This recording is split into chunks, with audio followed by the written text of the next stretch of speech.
চাই আমরা তাদের ফেরত চাই, আমাদের একটাই দাবি, আমাদের নিখোঁজ পরিবার সদস্যদের আমরা ফেরত চাই। আমরা শারমিন আক্তার চাঁদনী, জি আমার বড় ভাইয়া। বাবাজি আমাকে পাশে দাঁড়াও, আমাকে পাশে দাঁড়াও, পাশে জীবন দিয়ে দেবো, পাশে দাঁড়াও আমাকে।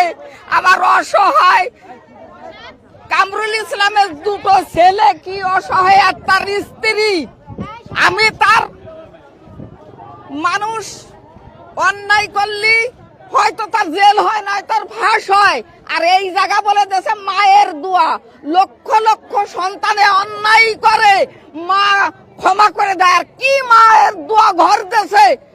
কিন্তু এর বিচার এই যে নতুন যে সরকার আইছে এর কাছে আমার ক্ষমা চাচ্ছি, এর বিচার চাই, আমি বিচার চাই, নয়তো এই জায়গাতে যাবো না। আমি চট্টগ্রামের থেকে আসছি, আমি বিরাট ক্লান্ত, 2 দিন ভাত খাই না, 2 দিন